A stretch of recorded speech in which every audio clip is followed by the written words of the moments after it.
دوسری جانب be J پی کے ترجمان انہوں نے ملاقات کو ڈرامہ اور عوام کو دھوکہ دینے کی کوشش قرار دیتے ہوئے کہا کہ یہ اقتدار کی کرسی کی جنگ ہے جو کانگریس کی خود غرض سیاست کو عیاں کرتی ہے۔ بہرحال جو کچھ ہو، کرناٹک میں جاری یہ سیاسی رسہ کشی اعلیٰ قیادت کے لیے بھی آزمائش بنی ہوئی ہے، اور اعلیٰ قیادت اب کوشش کر رہی ہے کہ جلد سے جلد جو ہے اس بحران پر قابو پا لیا جائے۔ اور کرناٹک میں کنڑا راجیوتسوا تقریب میں نیوز پیپر ایسوسی ایشن آف کرناٹک نے ایک ایسا قدم اٹھایا ہے جس نے صحافتی دنیا اور جمہوری اقدار دونوں کو شرمندہ کر دیا ہے۔ تقریب میں گورکشا کارکن اور قتل کے ملزم پنیت کیریہلی کو اعزاز سے نوازا گیا، جو کہ مسلم تاجر ادریس پاشا کے قتل کے کیس میں مرکزی ملزم ہے اور جس کے خلاف 14 سنگین مقدمات زیر سماعت ہیں۔ ایوارڈ ایسے شخص کو دیا گیا جو بارہا فرقہ وارانہ نفرت، مسلم دکانداروں کے بائیکاٹ، حلال گوشت کے خلاف مہم اور غیر قانونی گورکشا تشدد کی وجہ سے بدنام رہا ہے۔ سوال یہ ہے کہ ایک صحافی اور سماجی ادارہ ایسے شخص کو اعزاز دے کر کس نظریے کو آگے بڑھا رہا ہے۔ ایونٹ کی تصاویر سے ظاہر ہوتا ہے کہ تقریب میں تقریباً 10 دیگر افراد کو بھی ایوارڈ دیا گیا اور اس میں متعدد شخصیات شریک تھی، جن میں سابق سپریم کورٹ جج اور لوک آیکت سنتوش کمار ہیگڑے، سابق ہائی کورٹ جج اور سابق ڈی جی پی اجے کمار سنگھ بھی شامل تھے۔ تقریب میں موجود سابق سپریم کورٹ جج سنتوش ہیگڑے نے لا علمی پر افسوس کا اظہار کرتے ہوئے کہا کہ اگر یہ سچ ہے کہ وہ قتل کا ملزم ہے تو مجھے افسوس ہے۔ ویسے صحافتی برادری کی بنیادی ذمہ داری مظلوم کے ساتھ کھڑا ہونا اور ظلم کے خلاف آواز اٹھانا ہے، تو پھر ایک ایسے شخص کو اعزاز دینا جو کہ نفرت، تشدد اور فرقہ پرستی کے لیے بدنام ہے، کیا یہ صحافت کی روح اور اخلاقی معیار کا قتل نہیں ہے؟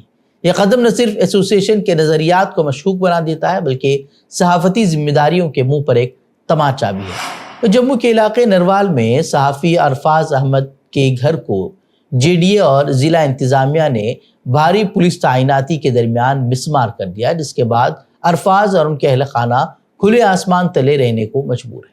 اسی دوران ایک ہندو سابق فوجی کلدیپ شرما نے انسانیت اور مذہبی ہم آہنگی کی مثال قائم کرتے ہوئے ارفاز احمد کو زمین عطیہ کر دی۔ انہوں نے اسے مذہب کا نہیں انسانیت کا مسئلہ قرار دیا اور کہا کہ اگر سیاست نے لوگوں کو تقسیم کرنا جاری رکھا تو ہم ووٹ نہیں دیں گے۔ ارفاز کا کہنا ہے کہ ان کا 40 سال پرانا گھر بغیر نوٹس کے اور جان بوجھ کر گرایا گیا، انہیں اور ان کے بھائیوں کو حراست میں لیا گیا اور لائیو رپورٹنگ سے روکا گیا۔ وہیں واقعے نے سیاسی سطح پر شدید رد عمل پیدا کیا ہے۔ پی ڈی پی صدر Mehbooba Mufti, National Conference, Congress, B J P اور دیگر جماعتوں کے رہنما بھی موقع پر پہنچے۔ میڈیا پر حملے کی مذمت کرتے ہوئے کانگریس ترجمان رویندر شرما نے شفاف تحقیقات اور معاوضے کا مطالبہ کیا، جبکہ نیشنل کانفرنس کے ایم ایل اے سجاد شاہین نے اسے جمہوری اقدار پر حملہ قرار دیا۔ دوسری جانب جموں ڈیولپمنٹ اتھارٹی نے اب تک کوئی اس معاملے میں وضاحت نہیں دی ہے۔ ریاستی وزیر اعلیٰ عمر عبداللہ نے انہدامی کارروائیوں کو منتخب حکومت کو بدنام کرنے کی سازش قرار دیا اور الزام لگایا کہ راج بھون کے ماتحت افسران وزراء کی منظوری کے بغیر بلڈوزر چلا رہے ہیں۔ جموں میں بلڈوزر کارروائی نے جہاں سیاسی اور سماجی طور پر ایک نیا طوفان کھڑا کر دیا ہے، تو وہیں ایک سابق فوج کی انسانیت نے پورے ملک کے لیے ایک مثبت پیغام بھی چھوڑا ہے۔ روز نرواچن صدن میں ترنمول کانگریس کے 10 ممبران پارلیمنٹ نے سخت اعتراضات اور سوالات کے ساتھ الیکشن کمیشن سے ملاقات کی۔ یہ ملاقات اس وقت ممکن ہوئی جب پارٹی لیڈر ابھیشیک بنرجی نے براہ راست ای سی سے اپوائنٹمنٹ کا مطالبہ کیا، جبکہ اس سے قبل ای سی صرف 5 رکنی وفد کی اجازت دے رہا تھا۔ ملاقات کے بعد ڈیرک اوبرائن نے میڈیا سے گفتگو میں کہا کہ ہم نے تقریباً 40 ان لوگوں کی فہرست پیش کی جو ایس آئی آر کے دوران مر چکے اور کہا کہ الیکشن کمیشن کے ہاتھ بی ایل او کے خون میں ڈوبے ہوئے ہیں۔ ٹی ایم سی وفد نے الیکشن کمیشن سے 5 اہم سوالات پوچھے، مگر ان کے مطابق کسی ایک سوال کا جواب تک نہیں ملا۔ الیکشن کمیشن نے تمام الزامات کو بے بنیاد قرار دے کر 9 دسمبر کے بعد اعتراضات درج کرنے کا مشورہ دے ڈالا ہے۔ ای سی نے الٹے ٹی ایم سی پر بی ایل اوز کو خوفزدہ کرنے کا الزام عائد کیا اور بنگال میں سی ای او کے دفتر کو مزید محفوظ مقام پر منتقل کرنے کی ہدایت دی۔ بتا دیں کہ ایس آئی آر کے عمل کے آغاز سے اب تک کئی بی ایل اوز کی موتیں ہو چکی ہیں، جس پر تمام سیاسی جماعتوں نے سوال کھڑے کیے ہیں۔ ہماچل پردیش کے سنجولی میں جمعے کی نماز کے موقع پر مسجد کی مخالفت میں مقامی بھگوا تنظیموں کے کارکنوں نے نعرے بازی کی اور احتجاج کیا اور دعویٰ کیا کہ مسجد غیر قانونی تعمیر ہے اور اسے منہدم کیا جائے۔ احتجاج کے دوران سڑک پر دھرنا بھی دیا گیا، تاہم معاملہ اس وقت بگڑنے سے بچ گیا جب امام مسجد اور مقامی ذمہ داران نے صبر و تحمل کی اپیل کرتے ہوئے مسلمانوں کو کسی بھی رد عمل سے روک دیا۔ مقامی مسلمانوں کا کہنا ہے کہ مسجد تقسیم ہند کے وقت سے اسی مقام پر موجود ہے، جبکہ معاملہ گزشتہ کئی ماہ سے قانونی اور انتظامی تنازع کا شکار ہے۔ عدالت اور میونسپل کارپوریشن نے بغیر اجازت تعمیر کیے گئے حصوں کو منہدم کرنے کے احکامات جاری کر دیے تھے۔ اکتوبر 2025 میں معاملہ ہائی کورٹ پہنچا تھا اور مئی 2025 میں مزید 2 منزلیں گرانے کا حکم جاری کیا گیا تھا۔ عدالت نے وقف بورڈ اور مسجد کمیٹی کے مؤثر ثبوت پیش نہ کر سکنے پر ڈھانچے کو مکمل طور پر غیر قانونی قرار دیا ہے۔ احتجاج کے دوران صرف چند مسلمانوں نے نماز جمعہ ادا کی، جبکہ امام مسجد نے وعدہ کیا کہ قانونی مسئلہ حل ہونے تک بڑی جماعت کی شکل میں نماز ادا نہیں کی جائے گی۔ دہلی پولیس نے جمعے کو آلودگی کے خلاف احتجاج کے سلسلے میں گرفتار طلباء میں سے 8 طلباء کو دوبارہ گرفتار کر لیا ہے، اس کے کچھ ہی گھنٹوں کے بعد جب عدالت نے انہیں ضمانت پر رہا کر دیا تھا۔ یہ احتجاج کرتویہ پتھ پر اتوار کے روز ہوا تھا، جس میں 23 طلباء کو حراست میں لیا گیا تھا۔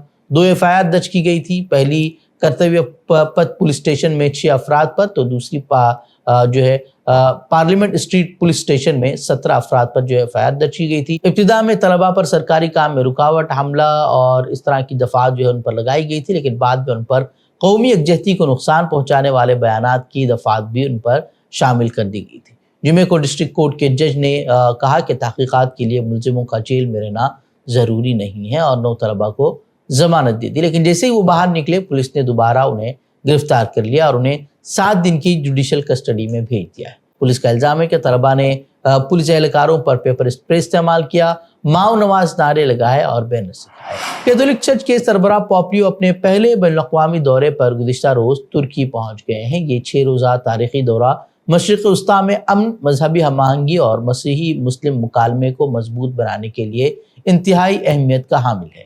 پوپ کا استقبال انقرہ کے ایئرپورٹ پر سرکاری اعزاز اور فوجی سلامی کے ساتھ کیا گیا۔ طیارے میں صحافیوں سے گفتگو میں پوپ نے کہا کہ یہ سفر نہ صرف مسیحیوں بلکہ پوری دنیا کے لیے امن اور اتحاد کا تاریخی لمحہ ہے۔ اس دورے میں پوپ کی ترک صدر رجب طیب ایردوغان، آرتھوڈکس عیسائی رہنماؤں اور دیگر مذہبی شخصیات سے ملاقاتیں شامل ہیں۔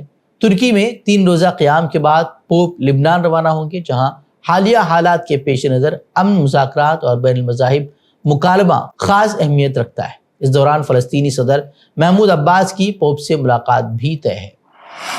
راولپنڈی کے اڈیالہ جیل سے سابق وزیراعظم عمران خان کی موت کی افواہیں پھیلنے کے بعد پاکستان کی سیاست میں بھونچال آ گیا ہے اور سوال پوچھا جا رہا ہے کہ کیا واقعی عمران خان زندہ ہیں یا پھر سچ چھپایا جا رہا ہے۔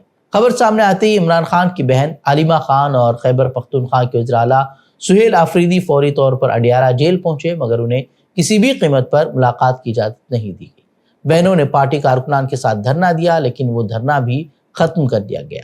جیل انتظامیہ کا کہنا ہے کہ عمران خان بالکل خیریت سے ہیں، موت کی خبریں بے بنیاد اور جھوٹی ہیں، مگر عمران کی بہن علیمہ خان نے فیصلہ کیا ہے کہ اب پھر سے وہ عدالت کا دروازہ کھٹکھٹائیں گی اور ان سے ملاقات کی راہ ہموار کریں گی، لیکن اب تک انہیں عمران خان سے ملاقات کی اجازت نہیں دی گئی ہے۔ حزب اللہ کے ڈپٹی سیکریٹری جنرل نعیم قاسم نے کہا ہے کہ گروپ کو بیروت کے جنوبی مضافات میں اسرائیلی حملے میں اعلیٰ فوجی کمانڈر ہیثم علی طبطبائی کی ہلاکت کا جواب دینے کا پورا حق حاصل ہے۔